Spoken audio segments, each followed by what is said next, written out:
মানুষের এই তথাকথিত সভ্য সমাজের আড়ালে লুকিয়ে থাকে এক বীভৎস অন্ধকার জগৎ, যে জগতে ভালোবাসা নয় বরং শরীর আর লালসার কেনাবেচাই শেষ কথা। আজ আমরা এমন এক মানুষের গল্প বলবো, যার জীবনটা কেটেছে নিষিদ্ধ পল্লীর গলি আর মানুষের বিকৃত কামনার ভিড়ে। কলকাতার নীলকুঠির সেই চেনা দৃশ্যপট, যেখানে পরকীয়া আর নিষিদ্ধ সম্পর্কের টান মানুষকে টেনে আনে এক মায়াবী নরকে। এই পচাগলা সমাজের চোখে যারা কেবলই পতিতা, তাদেরও যে একটা মন থাকে, একটা সংসার করার স্বপ্ন থাকে। সেই হাহাকারই যেন এই গল্পের মূল সুর। কিন্তু সেই স্বপ্ন কি কোনোদিন সত্যি হতে পারে? তাসের ঘরের মতো সাজানো সংসারকে কিভাবে ক্ষমতার লোভ আর নিষ্ঠুরতার চক্রান্ত তছনছ করে দিয়েছিল, সেই নির্মম বাস্তবতার নামই হলো মন্টু পাইলট। এক মৃত প্রেম কি সত্যি জ্যান্ত হয়ে ফিরতে পারে, নাকি এই অন্ধকার পাড়ার আগুনেই পুড়ে ছাই হয়ে যায় সব পবিত্রতা? গল্পের প্রতিটি বাঁকে রয়েছে রহস্য, বিশ্বাসভঙ্গ আর এক দীর্ঘশ্বাস। চলুন দেখে আসি মন্টু পাইলট সিজন 3 এর সম্পূর্ণ এক্সপ্লানেশন। তবে যারা সিজন 1 এবং 2 দেখেননি, তারা অবশ্যই দেখে নেবেন, তাহলে গল্প বুঝতে সুবিধা হবে। গল্পের শুরুতেই আমরা দেখি এক বৃদ্ধকে, যে লালসার টানে হোটেলের রুমে ডালিয়া নামের এক যৌনকর্মীকে ডেকে পাঠিয়েছে। ফুর্তি করার নেশায় সে উত্তেজক ঔষধ সেবন করে, কিন্তু সেই ঔষধই তার কাল হয়ে দাঁড়ায়। ঔষধের প্রতিক্রিয়ায় হার্ট অ্যাটাক করে হোটেলের বিছানায় মৃত্যু হয় লোকটির। এই ঘটনায় ডালিয়া ভীষণ ভয় পেয়ে যায়, কারণ পুলিশি ঝামেলায় পড়ার ভয়ে হোটেল কর্তৃপক্ষ তাকে আটকে রাখে। অন্যদিকে কলকাতা নিষিদ্ধ পল্লী নীলকুঠির দৃশ্যপটে দেখা যায় পুলিশ অফিসার রম্যদীপ সাহাকে। সে মাঝে মধ্যে এখানে আসে নিজের লালসা মেটাতে। নীলকুঠির সর্বেসর্বা বিবিজান এখন অসুস্থ, তাই এর দেখভালের দায়িত্ব পড়েছে ছোট বিবি কালিন্দির উপর। ডালিয়া ফোন করে কালিন্দির সর্দারনিকে কান্নাকাটি করে সব জানায়। কালিন্দি সাহায্য চায় বিবিজানের কাছে, কিন্তু বিবিজান সাফ জানিয়ে দেন যে বাইরে মেয়ে পাঠানোর ঝুঁকি যারা নেয়, উদ্ধার করার দায়িত্বও তাদের। কালিন্দি যখন মন্টুর কথা তোলে, তখন বিবিজান তাচ্ছিল্য করে বলেন যে মন্টু অনেক আগেই এই নরক ছেড়ে চলে গেছে। পুলিশ বা প্রভাবশালী কেউ ফোন না ধরায় ডালিয়াকে উদ্ধার করা নিয়ে কালিন্দি ঘোর বিপাকে পড়ে যায়। ঠিক এই সময় দেখা মেলে মন্টু পাইলটের। তবে সে এখন আর নীলকুঠির সেই দাপুটে মন্টু নেই। সে এখন পরিচয় গোপন করে এক সাধারণ ফুড ডেলিভারি বয় হিসাবে কাজ করে। এক কাস্টমারের দোরগোড়ায় খাবার পৌঁছে দিতে সামান্য দেরি হয়, মন্টুকে প্রচণ্ড অপমান ও গালাগালি সহ্য করতে হয়। কাস্টমার তাকে ভিখারির বাচ্চা বলে তুচ্ছ তাচ্ছিল্য করলে মন্টুর ভেতরের সুপ্ত জেদ জেগে ওঠে। সে রাগের মাথায় খাবারটা রাস্তায় ছুঁড়ে ফেলে দিয়ে কাফ ছেড়ে চলে আসে। এই ঘটনাটি বুঝিয়ে দেয় যে তথাকথিত সভ্য সমাজ আর নীলকুঠির অন্ধকার জগতের মানুষের মানসিকতার মধ্যে খুব একটা পার্থক্য নেই। এদিকে কালিন্দির অসহায়ত্বের সুযোগ নিতে চায় প্রতিদ্বন্দ্বী জাহাঙ্গীর।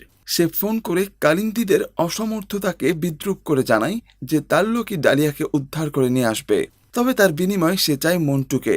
অন্যদিকে মন্টু তার সহকর্মীদের মোবাইলে কলগার্লদের ছবি দেখতে দেখতে হঠাৎ থমকে যায়। সে একটি মেয়ের ছবি দেখে চমকে ওঠে, যে হুবহু তার মৃত স্ত্রী ভ্রমরের মতো দেখতে। মন্টুর মন পড়ে যায় তার কষ্টের অতীত, কিভাবে ভ্রমর সন্তান জন্ম দিতে গিয়ে মারা গিয়েছিল, এবং তাদের একমাত্র মেয়ে জোনাকিও মাত্র 4 বছর বয়সে তাকে ছেড়ে চলে গেছে। ভ্রমরের মতো দেখতে সেই মেয়েটির টানেই মন্টু আবার ফিরে আসে সেই অন্ধকার গলিতে, যেখান থেকে সে চিরতরে দূরে থাকতে চেয়েছিল। সে সরাসরি হাজির হয় জাহাঙ্গীরের ডাড়ায়, যা নাফাজ মঞ্জিল নামে পরিচিত। জাহাঙ্গীর মন্টুকে পেয়ে অত্যন্ত আনন্দিত হয়, কারণ মন্টুর মতো দক্ষ কাউকে সে নিজের দলে টানতে চায়। তবে মন্টুর আনুগত্য পরীক্ষা করার জন্য জাহাঙ্গীর তাকে এক চরম অপমানজনক শর্ত দেয়। মেঝেতে থুতু ফেলে তা চাটতে বলে। নিজের উদ্দেশ্য সফল করতে মন্টু বুক পাথর করে সেই অপমান সহ্য করে নেয়। বিবিজান যখন জানতে পারেন মন্টু নীলকুঠিতে না ফিরে জাহাঙ্গীরের কাছে গেছে, তখন তিনি বিচলিত হয়ে পড়েন। তার মনে হয় মন্টু হয়তো কোনো প্রতিশোধ নিতে ফিরেছে।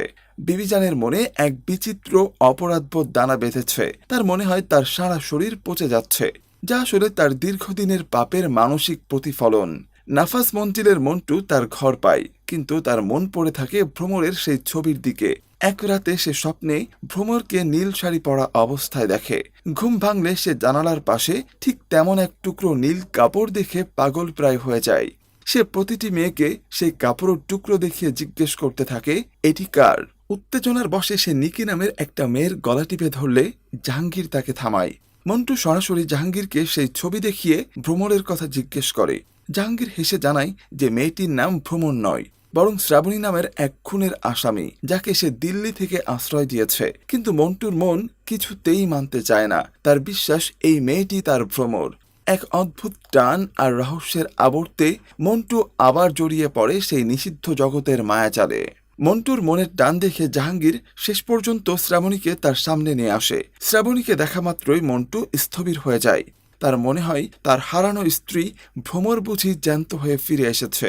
সে আবেগ আপ্লুত হয়ে জানতে চায় এতদিন সে কোথায় ছিল। কিন্তু শ্রাবণী সম্পূর্ণ পেশাদার ও অচেনা ভঙ্গিতে কথা বলে মন্টুর সেই আবেগে জল ঢেলে দেয়। সে কেবল নিজের বিজনেস নিয়ে মাথা ঘামায়, যা দেখে জাহাঙ্গীর মন্টুকে বিদ্রূপ করে বলে যে মেয়েটি আসলে ভ্রমণ নয়, বরং দিল্লির এক পলাতক আসামি। পরে নিকি নামের মেয়েটি এসে যখন পরিষ্কার করে দেয় যে রাতের শাড়ির টুকরোটি আসলে ভ্রমরের আত্মা নয়, বরং তার অসাবধানতার ফল, তখন মন্টু কিছুটা বাস্তবতায় ফেরে।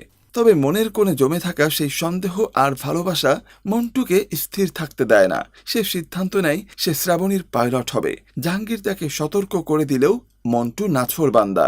বাইকের পেছনে শ্রাবণীকে বসিয়ে যখন মন্টু হোটেলের দিকে রওনা দেয়, তখন এক অদ্ভুত স্মৃতি তাকে তাড়া করে।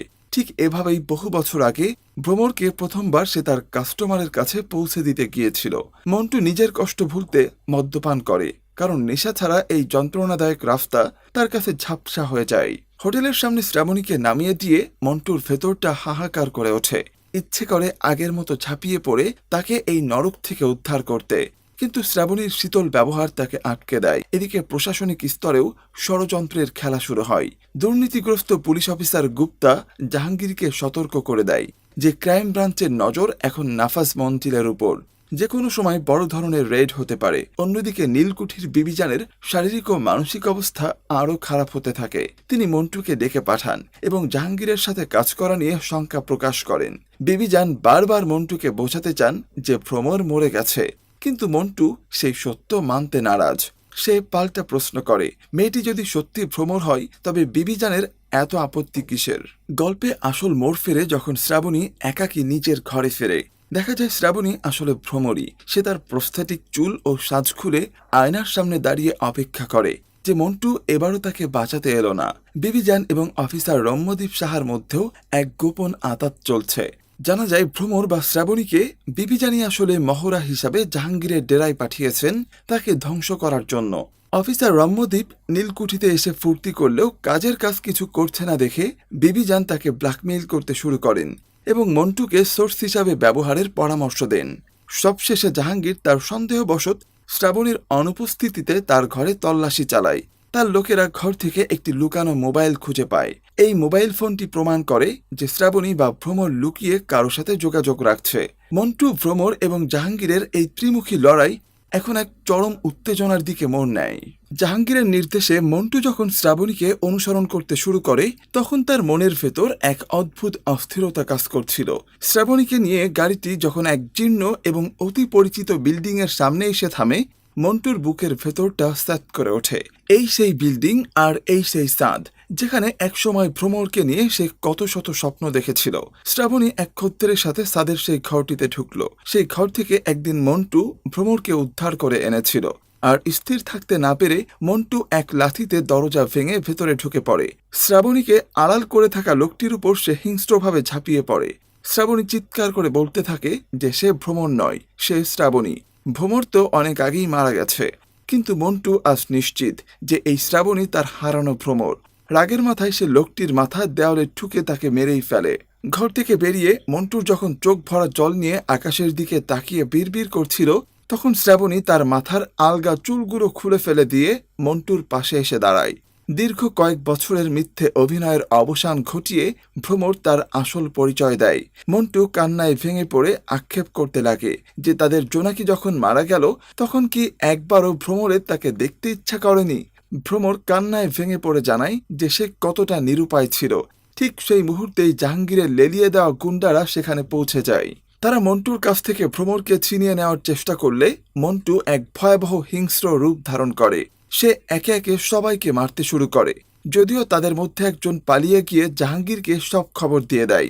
ভ্রমর ভয় পেয়ে মন্টুকে পালিয়ে যাওয়ার কথা বললে মন্টু তাকে ফিরিয়ে নিয়ে গেল সেই অপারেশন থিয়েটারের অভিশপ্ত দিনটাতে।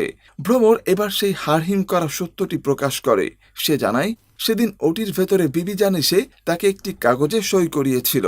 বিবিজান তাকে বুঝিয়েছিলেন যে ভ্রমর যদি নিজের পরিচয় ত্যাগ করে এই নরক থেকে দূরে সরে যায় তবে মন্টু আর তাদের মেয়ে মুক্তি পাবে। অথচ বাইরে ডাক্তার এসে মন্টুকে জানিয়েছিল যে ভ্রমর মারা গেছে এবং সে তার দেহ দান করে গেছে। বিবিজানের এই নিখুঁত চালের কারণেই মন্টু জানতেও পারেনি যে তার ভ্রমর আসলে বেঁচে আছে। বিবিজানের এই অমানসিক নিষ্ঠুরতার কারণ ছিল একটাই, তিনি চাইতেন না নীলকুঠির কোনো মেয়ে বাইরে গিয়ে সুখে সংসার করুক। ভ্রমর যদি সুখে থাকত তবে অন্য মেয়েরাও পালানোর স্বপ্ন দেখত। নিজের কর্তৃত্ব বজায় রাখতেই তিনি একটি সাজানো সংসারকে ধ্বংস করে ভ্রমরকে নাম বদলে জাহাঙ্গীরের ডেরায় পাঠিয়ে দিয়েছিলেন।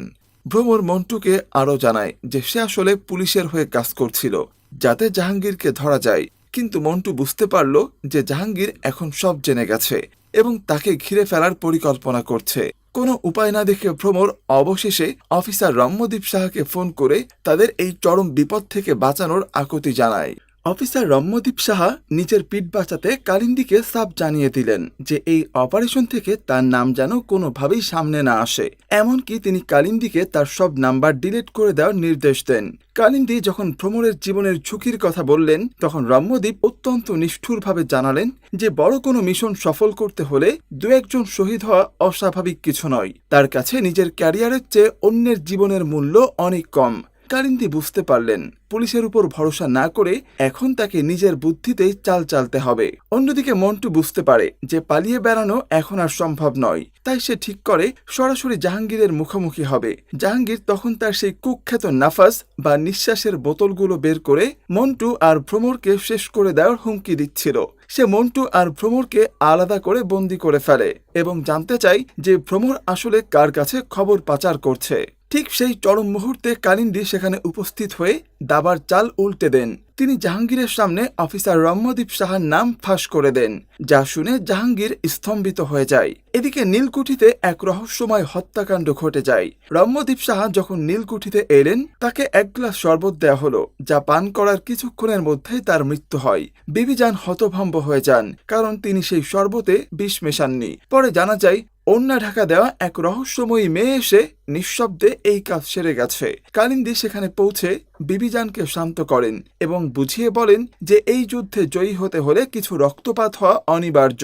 কালিন্দী আসলে পর্দার আড়াল থেকে এক বড় খেলা খেলছিলেন। তিনি গোপনে মন্টুর হাতে একটি পিস্তল তুলে দেন এবং তাকে ভ্রমরকে নিয়ে পালিয়ে যেতে বলেন। তবে তিনি মন্টুকে সতর্ক করে দেন যেন বিবিজান এই খবর কোনোভাবেই না পান, কারণ বিবিজান কখনোই চাইবেন না যে তারা এই অন্ধকার জগৎ থেকে চিরতরে মুক্তি পাক।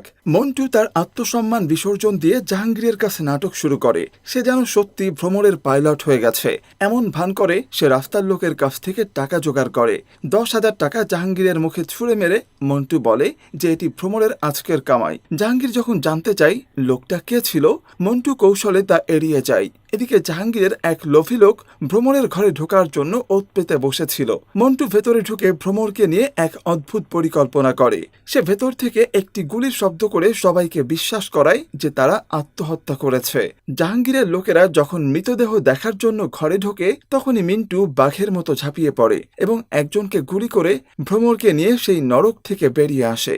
জাহাঙ্গীর যখন এই খবর পায় সে বুঝতে পারে মন্টু পিস্তল কোথায় পেল তা খুঁজে বের করা জরুরি। কিন্তু মন্টু আর ভ্রমরের সামনে তখন অনিশ্চিত ভবিষ্যৎ, কারণ মন্টু যেদিকেই যায় দুর্ভাগ্য যেন ছায়ার মতো তাকে তাড়া করে ফেরে। পালানোর চেষ্টা করেও শেষ রক্ষা হলো না মন্টু আর ভ্রমরের। তাদের সামনে এসে দাঁড়ায় কলকাতা পুলিশের চিফ এবং তাদেরকে ধরে নিয়ে যাওয়া হয় থানায়। মন্টুর কাছে পিস্তল পাওয়ায় তাকে লকআপে পুরে দেওয়া হয়েছিল।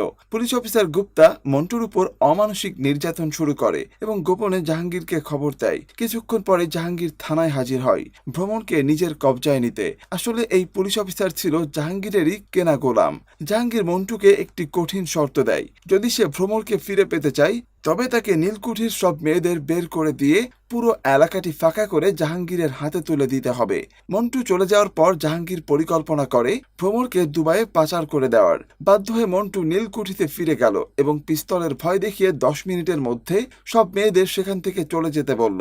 ভয়ে সব মেয়েরা পালিয়ে গেলে মন্টু যখন নীলকুঠির চাবি নিয়ে জাহাঙ্গীরের কাছে আসে তখন জাহাঙ্গীর শয়তানি হাসি হেসে জানায় যে ডিল অনেক আগেই হয়ে গেছে। তার লোকেরা মন্টুকে বেধড়ক মারধর করে ফেলে রাখে এবং ভ্রমরকে নিয়ে যাওয়ার প্রস্তুতি নেয়। ঠিক সেই মুহূর্তে হঠাৎ কালিন্দী সেখানে এসে হাজির হয় এবং জাহাঙ্গীরের একজনের লোকের উপর গুলি চালায়। কালিন্দীকে এক নতুন ও সাহসী বেশে দেখে সবাই অবাক হয়ে যায়। আসল রহস্য ফাঁস করে কালিন্দী জানায় যে সে কোনো সাধারণ সর্দারনি নয়, বরং সে হলো আন্ডারকভার এজেন্ট রিমা চৌধুরী। গত 2 বছর ধরে এই জঘন্য পরিবেশে সে পড়েছিল শুধুমাত্র জাহাঙ্গীরকে হাতে নাতে ধরার জন্য। রিমা জাহাঙ্গীরের হাতে পিস্তল দিয়ে তাকে প্ররোচিত করে ভ্রমরকে মেরে ফেলার জন্য, যাতে সে জাহাঙ্গীরকে খুনের দায়ে এনকাউন্টার করতে পারে। জাহাঙ্গীর যখন ভ্রমরকে মারতে উদ্যত হয় তখন দেখে নীলকুঠির মেয়েরা মশাল হাতে তার দিকে ধেয়ে আসছে। জাহাঙ্গীর তাদের উপর গুলি চালাতে গেলেই পেছন থেকে মন্টু তাকে লক্ষ্য করে গুলি ছোড়ে। মাটিতে পড়ে যাওয়া জাহাঙ্গীরের বুকে শেষ গুলিটি চালিয়ে মন্টু জানিয়ে দেয় যে নীলকুঠির মেয়েদের জীবন এতটা সস্তা নয়। সবশেষে কালিন্দী বা রিমা চৌধুরী সেখান থেকে চলে গেলে মন্টু ফিরে পায় তার প্রাণের ভ্রমরকে। তারা দুজনে মিলে সেই নিস্তব্ধ নীলকুঠিতে গেল যেখানে কেবল বিবিজান একা পড়েছিলেন। মন্টু বিবিজানের সামনে সেই অভিশপ্ত কাগজটি তুলে ধরে, যা দিয়ে তিনি তাদের জীবন তছনছ করে দিয়েছিলেন। বিবিজান নিজের পাপ স্বীকার করলেও মন্টু তাকে ক্ষমা করে না। নিজের পিস্তলের শেষ গুলিটি সে বিবিজানের দিকে লক্ষ্য করে চালায়। এভাবেই মন্টু ও ভ্রমরের যন্ত্রণাময় অধ্যায়ের সমাপ্তি ঘটে। তথাকথিত সভ্য সমাজ আর অন্ধকার জগতের মধ্যে পার্থক্যটা আসলে খুবই সামান্যই। বাইরে ফিটফাট ভদ্রলোকদের ভেতরেও যখন লালসা আর অহংকার কাজ করে তখন তারা ওই নরকের মানুষদের চেয়েও ভয়ঙ্কর হয়ে ওঠে। বিবিজান বা জাহাঙ্গীরের মতো মানুষরা ভেবেছিল ক্ষমতা আর ষড়যন্ত্র দিয়ে তারা মানুষের ভাগ্য নিয়ন্ত্রণ করতে পারবে। কিন্তু মনে রাখবেন, পাপ কাউকেই ছাড়ে না। বিবিজানের সেই পচন আর জাহাঙ্গীরের শেষ পরিণতি এটাই প্রমাণ করে যে অন্যের জীবন তছনছ করলে নিজের ধ্বংস অনিবার্য। হাজারো ষড়যন্ত্রের বেড়াজাল টপকেও মন্টু আর ভ্রমর শেষ পর্যন্ত এক হতে পেরেছে। এটা আমাদের শেখায় যে সত্যকে সাময়িকভাবে ধামাচাপা দেওয়া গেলেও তা কোনো না কোনোভাবে আলোর মুখ দেখবেই। আর খাঁটি ভালোবাসা সব অন্ধকার পেরিয়ে নিজের পথ খুঁজে নেয়। নীলকুঠির মেয়ে হোক বা একজন ডেলিভারি বয়, প্রত্যেক মানুষের একটা সম্মান আছে। কাউকে তুচ্ছ তাচ্ছিল্য করার আগে ভাবা উচিত পরিস্থিতির শিকার হয়ে কেউ হয়তো আজ সেখানে, কিন্তু তার ভেতরের আত্মসম্মান বোধ কোনো অংশেই কম নয়। অন্ধকার যতই গভীর হোক না কেন, শেষ পর্যন্ত ন্যায়ের জয় হবেই। মন্টু পাইলটের এই কাহিনী আমাদের সেই শিক্ষাই দিয়ে গেল। তো সিরিজটি আপনাদের কাছে কেমন লাগলো সেটি কিন্তু অবশ্যই কমেন্টে জানাবেন। আর চ্যানেলে নতুন হয়ে থাকলে অবশ্যই সাবস্ক্রাইব করে রাখবেন। ধন্যবাদ।